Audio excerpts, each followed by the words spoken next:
He staggered backward, his shoes scraping against wet concrete as the first punch landed. The sound was sharp, sickening, echoing through the narrow alley. "Sign it," one of the men barked, grabbing his collar and slamming him against the brick wall. Victor Hale tried to breathe, but the air wouldn't come.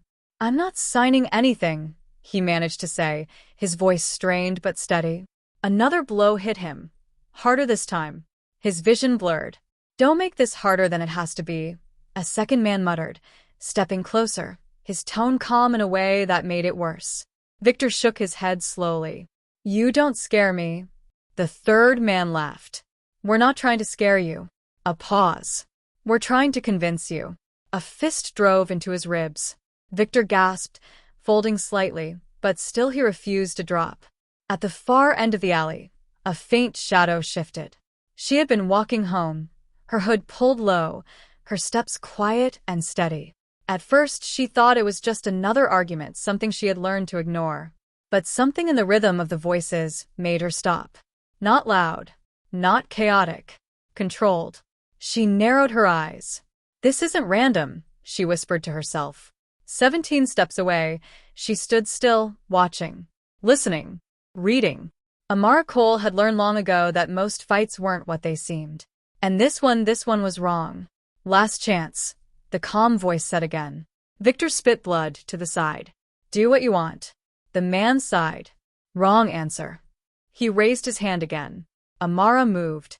Her voice cut through the alley, sharp and unexpected. "That's enough." All three men turned at once. For a second, no one spoke.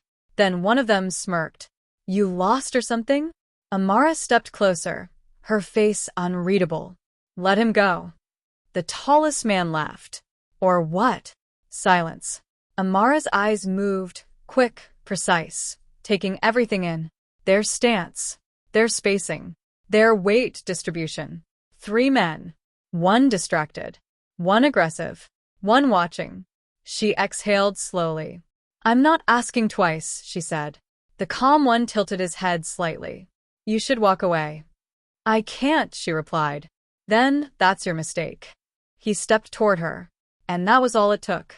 In one smooth motion, Amara moved forward, not backward. Her hand snapped to his wrist, her body turning with precision. She shifted her weight, using his momentum against him. The man didn't even have time to react. He hit the ground hard. A sharp crack echoed as his breath left his lungs in a single violent gasp. The alley froze.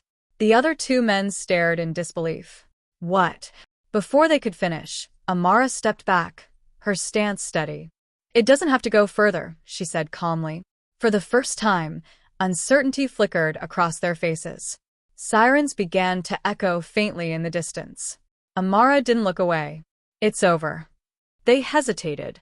Then one grabbed the fallen man's arm. "Let's go." Within seconds, they were gone. Silence returned. Victor leaned against the wall, breathing heavily. He looked at her, really looked at her, for the first time. "You," he started, still catching his breath. "You just—" Amara pulled out her phone, dialing. "Stay still," she said. "Help is coming." Victor let out a weak laugh. "Who are you?" She didn't answer immediately. Instead, she glanced at him briefly and said, "Someone who couldn't walk away." The night swallowed the rest of his question. By morning, the video was everywhere. It had been recorded from a nearby window, shaky but clear enough. 3 men, 1 girl, 1 move. Millions of views in hours. Comments flooded in. "She's a hero." "That move was insane." "Wait, why was she even there?" "Something feels off."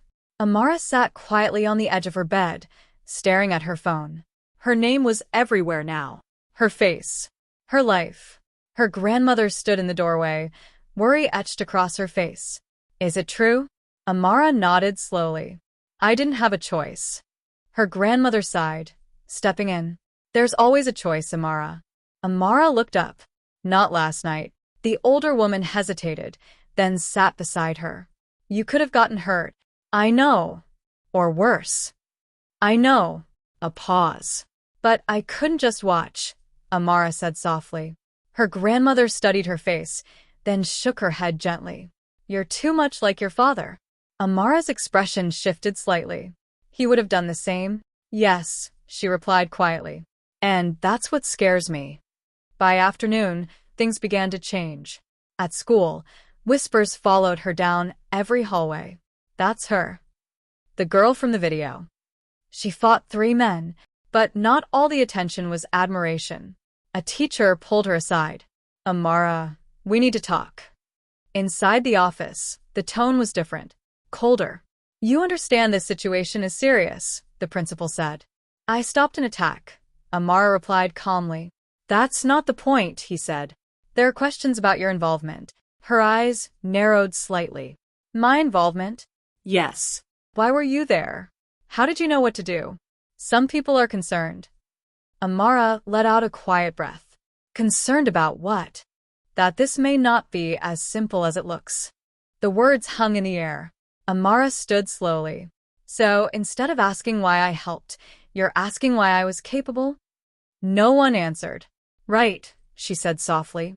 That evening, another problem arrived. A letter slid under their apartment door.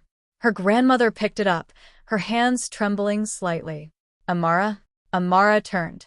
What is it? The older woman handed her the paper. Rent increase. Immediate effect. Amara's jaw tightened. This doesn't make sense.